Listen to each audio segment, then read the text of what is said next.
Beneath the weight of humanity's existence lies a roiling black psychic sea, filled with everyone's memories, emotions, needs, desires, wants. And there are things that live within that psychic sea. And on occasion, there are those that are blessed or cursed with grace, able to now witness the entire roiling sea, and when looking upon it, they see a perfect reflection. Not bound by physics, this is a reflection of perfection.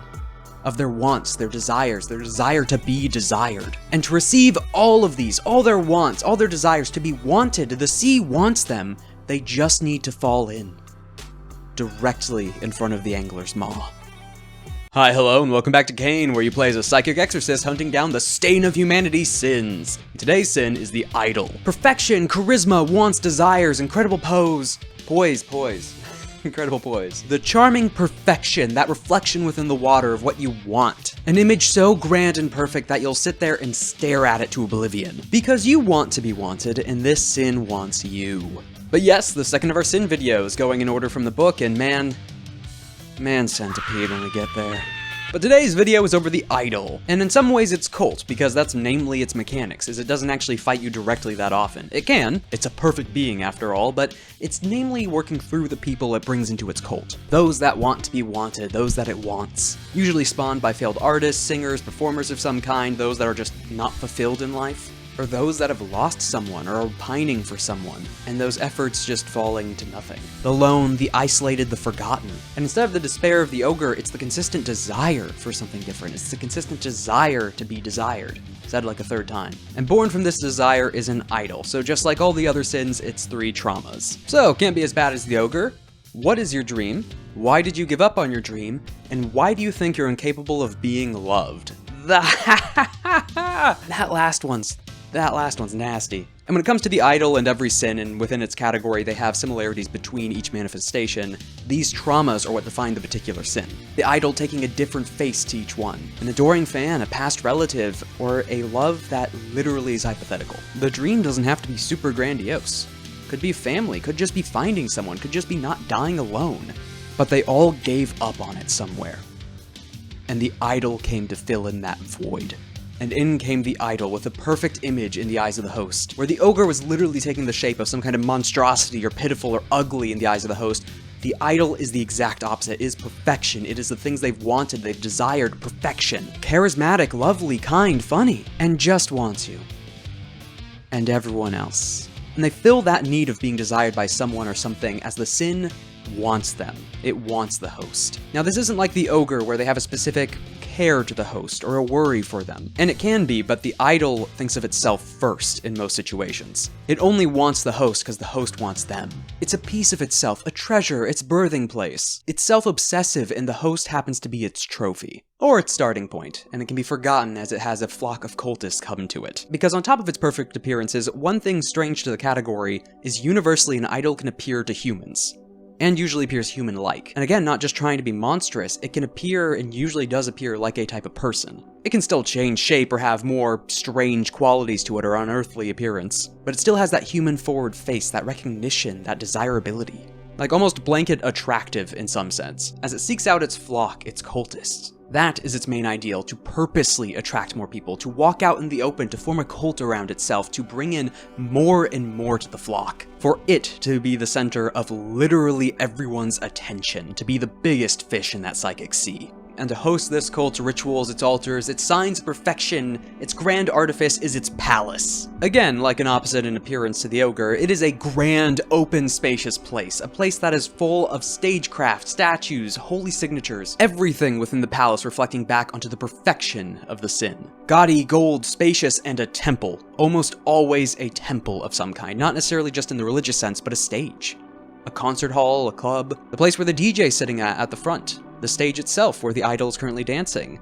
The church, it's the center of the altar with the book. They're built around the idol. And the cultist's place of obsession, their place of conversion. As the idol brings in those most loyal in its flock into its palace to reveal to them the true nature. And any who see its true nature never turn away. But outside of its palace, to the effects it's placing on everyone and everything around it, it doesn't affect the landscape. It's not interested in the landscape, it's interested in the people. And that's its pressure. It's the cult. is it doesn't just have to go through mundane means of conversion, a mundane means of forcing an obsession from someone. Playing on their desires, its mere presence draws others' attention, draws others' wills to be subdued by only their want to be wanted by the idol. To be a part of the flock, to be a part of the cult, to be part of its acolytes, which over time the population slowly being converted further and further. And mechanically, at particular moments, whenever the pressure increases, converting an NPC that the players have already met. And the admin doesn't have to tell them which one. Now, these cults and effects, just like the ogre, range at varying degrees based off its cat. So how strong or influential the sin actually is. Ranging from the lowest of around like a few dozen cultists, to then on the farther end of things to hundreds and thousands. Entire armies, entire small countries or cities, entire networks of fans and people spread out across the internet. Its flock grows with it. And touching back on the palace for a brief moment is its relation to the cult. Because yes, some of the cultists are allowed into the palace itself, but there's multiple layers to where a palace is hidden. As you have the front for the cult itself, as it still has to function as an organization, institution, and the other mundane, unconverted members of it. You have to hook them in some way. The front of the cult, and then you have the actual inner sanctum of the cult itself, with the true converted members and those heading towards conversion. Then within the center of the inner circle of the cult is where the palace entrance is located, where the true followers can go in and witness the idol's perfection. So even before you get to the palace as an exorcist, you have to go through the outside of the cultist, stopping you from finding it, the front, the actual cult inner circle, then the palace. And these cultists are truly brainwashed or controlled, mere puppets for the idol, sometimes literally when it comes to domains. But they are entirely unflinching and entirely under its influence, as these count as the traces of the idol. Literally the memory, that want, desire, that internal presence. Those are the traces of the idol, small bits of it within every person in its cult. And if you kill the main idol, not only do you remove the traces from everyone's mind, but also the memory, the afflictions. No recollection of that desire. And while most of the time it's just screwing with its cultists and not really altering reality the same way the ogre was, its severe attack is very much altering reality. And in particular, just like its obsession, altering you. So the idol's severe attack is marriage. So just like with the ogre, there's a pool of 5 dice, and for every answer that is no from the exorcist in response to the situation, more dice are added, or actually remain. But unlike just a mauling like the ogre was, this asks a question of one of the exorcists. Who amongst your allies do you desire most? It can be for platonic reasons, and depending on your answer are different effects. Firstly, if you choose yourself, you just take damage, as the idol itself is not that happy that you are entirely content with yourself, or just self-interested. However, if you do pick someone else in the group, you two are fused. Physically fused, as you are married in the idol's eyes, becoming one person. Though it's not as perfect as you are now just incorporating the same body, no, it's literally just fused skin to skin. And if it's in a worst case situation, it goes further than just the skin to skin. While the first one during a rest you can take damage by just cutting yourselves free from each other, the latter needs CAIN to intervene after the mission, to be able to have any of you survive. And that one's just such a fun, perfect distillation of the idol's core, desire. And also funny in the sense of forcing you two to work together. And the fact that before that moment that question was answered. So roleplay-wise, awkward opportunity. Now we head into the idol's afflictions, with the first one being infatuated. Now infatuated not with the idol itself, not forcing you into the cult right away. With this one you pick one of your allies, and whenever you're not working with them, you take damage. As just the thought, the fact they're doing something without you, the fact you're not with them in this moment, is killing you inside. Literally. You need to be by them, you need to be with them, they need to want you. Next up is its coin flip, solipsism. You grow selfish. In fact, if you help anyone within your group, you take damage, as just the very act of helping another living thing hurts you. You cannot bring yourself to do it. You are here for you and no one else. And next up, playing into the days, the mind influence is violet somnia. You can re-roll your resting dice with this one. At any time, however, you instantly pass out and can't be woken up until pressure increases. Just instantly taken out, just down. Not dead, not at 0 health, just asleep. And with a later domain, that can be bad, as the idol loves a waiting mind. Violent jealousy, which is quite obvious, jealous. With this one, you pick one of your fellow exorcists, and whenever they roll a 6, you take damage. Kind of the opposite of the ogre's someone letting you down. And also adding to your agenda, let no one outshine you. You must be the best. No one can be better than you. Falling into that same desire that the idol has to be the center of all attention, to be the one. Narcissi. This one messes with your psionic abilities, and specifically cat. For if you act selfish and only use abilities that target yourself, they increase in category as you play into what the idol wants. However, if you do the opposite and decide to not be selfish and help the rest of your exorcists, then the category is actually lowered and the power is weaker. and the want affliction going further into that, where you permanently add the agenda, show someone you're worthy of their attention, which at first might not seem that bad, especially compared to the ogre's just, well, that one. But you have to remember the pressure, you have to remember the situation, you have to remember the idol. You can't trust anyone here. You don't know who's been converted and who's still aware. Whose eyes the idol can see through, whose ears are they listening in on you from. So openly walking out and trying to get their attention, not the best plan. Now we move on to the domains, the proper goodies of the sin. Every category of sin has 8 different domains, and when you have an initial one, it has 3. So the admin picks 3 when making the sin. Same with the questions. Sometimes these can reflect or accentuate the different answers to those questions of the traumas, but these usually allow it to do something outside of just the general idol kit. And as usual, killer names, starting with Now the cultists aren't just usual cultists, the idol can play with their flesh like toys, shifting them around a bit, making them a bit more perfect, making them in its image. And when they're broken, literally janking them around like marionettes, as they are not moving of their own will anymore, nor their own power. You get to the point of actually breaking a cultist, their legs just fragmented.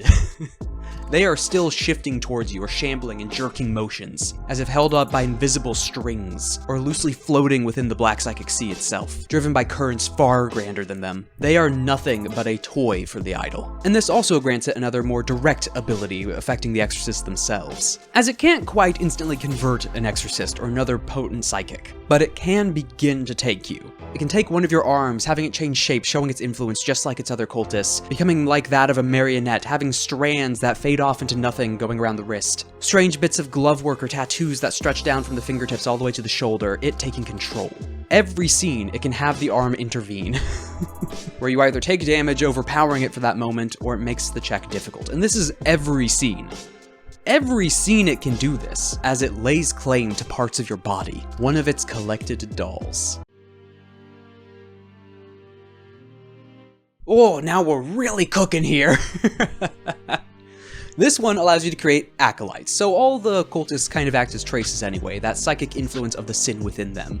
When it can make an acolyte by bringing them into its palace, one of the cultists, and elevate them, making them a minor sin. It's not even like Toys for Men, where it's just modifying them a bit physically. They are properly changing into a psionic entity. A minor sin, something more in the image of the idol. Every time combat happens with either the cultist or the sin itself, one of these things is coming in. It's like consistently having a crusher you're able to throw at someone. But they can take many shapes. It could be literally a perfected weapon, blades coming out of them, a bit more mutated, bulking, or beautiful fine faces, more literal puppets with strands that are bladed, floating off forever out of sight but able to cut through limbs with ease. Or the dainty small town cult members with a permanent smile across their face and perfect aim. You could go more abomination, more strange manipulation of the cultists themselves, or more unearing manipulations of people. These are its acolytes, its fine, elevated individuals of the cult, closer to the idol themselves, and here to kill you before you interfere with the idol. The idol is even more connected on a psionic level and physical to those around them, to their cultists, to the point that if they're in the same scene during combat, the cultists can take damage for the idol. You can blast, slice, or blow up the idol for a moment in a scene, and they are unscathed as all of a sudden a group of 20 people nearby are eviscerated. Its health bar expanded by the number of bodies it's converted, holding its entire cult hostage when you fight it. And on top of this connection, this one allows the idol to see and hear through its members, and at any moment be able to talk through them itself. You are never away from the idol, especially with the conversion slowly over time with pressure increase of NPCs you've met. There's no telling where the idol is spying from, and specifically it can talk through them with its voice, which is important with a later domain. While an idol already takes on a human appearance and can be seen by the graceless, and can change its shape into a violent, monstrous form if it needs to, this is shapeshifting. Continuously changing, taking the image of others. Where the ogre is this strange, consistent, mutating, multiplying flesh to heal past their wounds, when it comes to the idol, it's consistently changing and sculpting, being remade and renewed. And what this means mechanically is, as a tension move, the idol can just be one of the people you've been talking to. A retroactive rug puller always spying alongside you the entire time. They are a shapeshifter. If the last one was already making you question all the other cultists or who could be cultists, who are they listening through, this one is, who is the idol themselves? Because at any moment you could be just having a conversation with someone or trying to investigate, and all of a sudden you're in the middle of the attempted execution. Or an ambush. With the severe attack following up quickly. You can't even reliably find the idol based off their one fake facade everyone in the cult is talking about. or potentially sharing or seen on posters here or there trying to recruit new members, as they wear any face, including yours. So during a fight, they can take the form of an exorcist, one of your own. And what this does mechanically is while the fight is going on and you're attempting to execute the idol themselves, after you deal damage, you make a roll. And depending on the roll, you've either actually hit the idol, or you hit the person they're duplicating. If the screwing with your head during the actual investigation and hunt wasn't enough, when the combat finally begins, you're accidentally hitting your own members. Next is a very cruel one mechanically. Like, this just sucks to go up against. So whenever an exorcist guard is down, particularly during a rest, the idol can slowly enter their mind. When you go to rest, you roll a dice. And whenever you roll a 1, you instantly gain an idol affliction. This roll happens every time you rest, even if you already have an idol affliction. Also, the idol can force the exorcist to rest, once per hunt. You can force other individuals with grace or other psychic potential to be subdued, to literally just begin to stop. Not necessarily literal sleep, not like the somnia from earlier, but just daydreaming.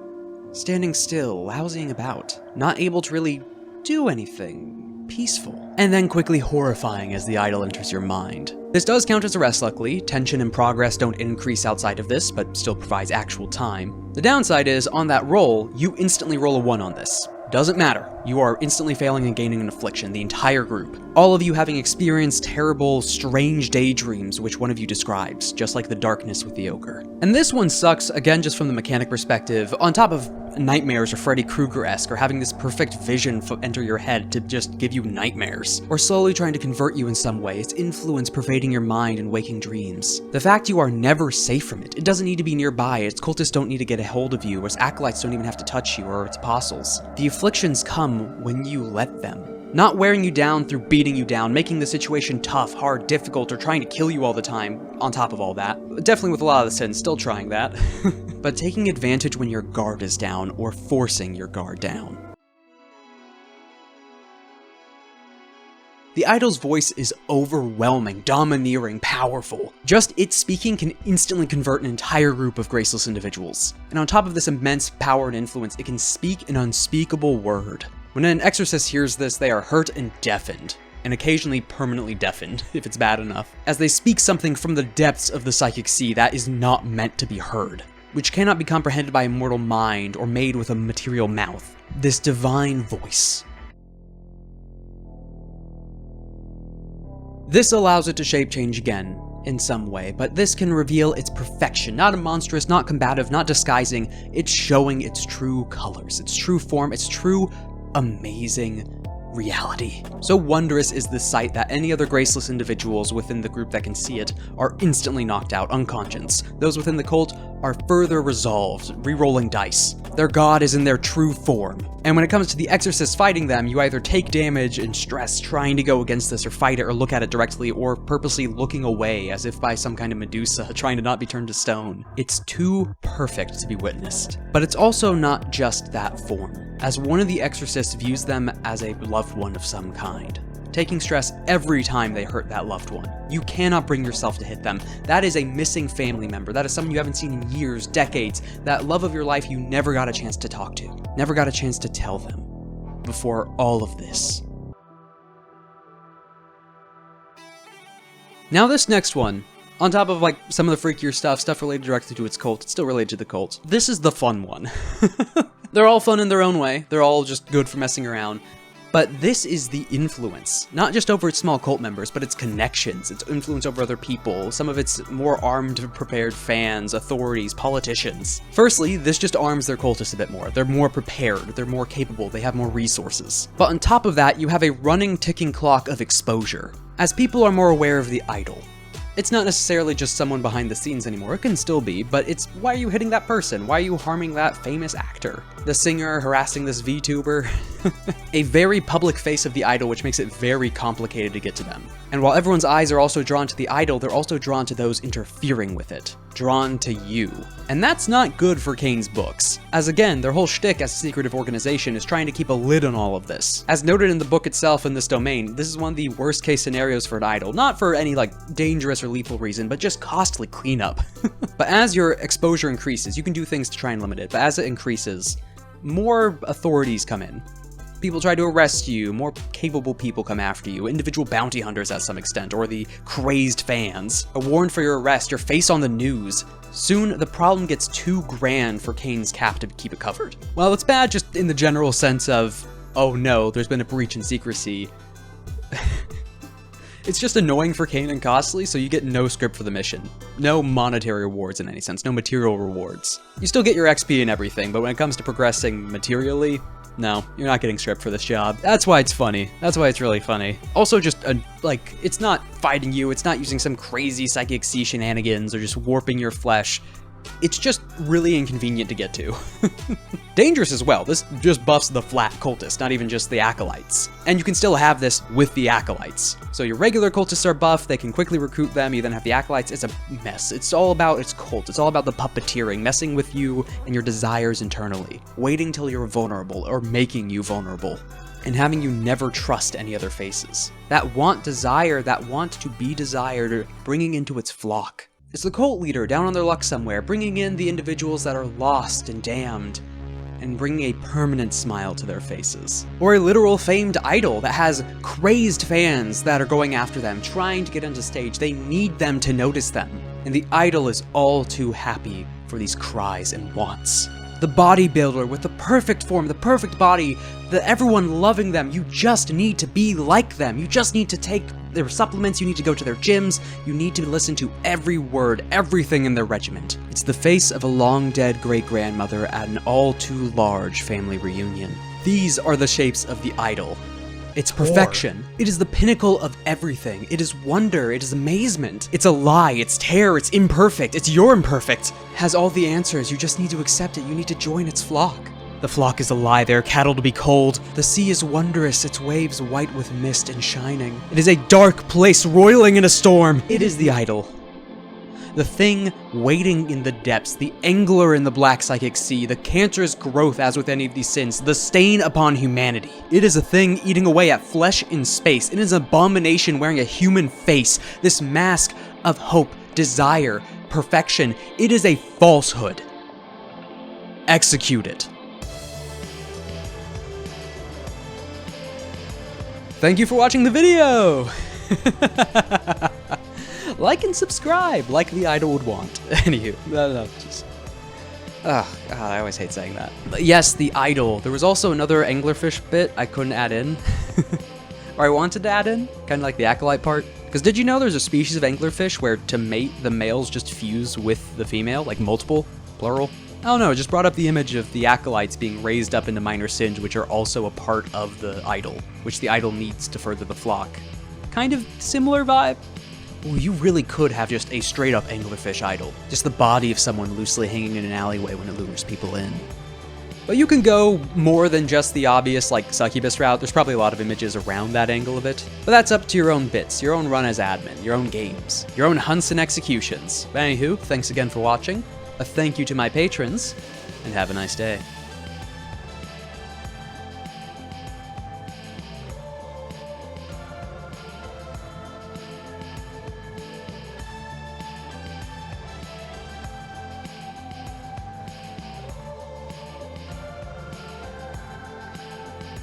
You're disgusting. Get out of my face and God help you.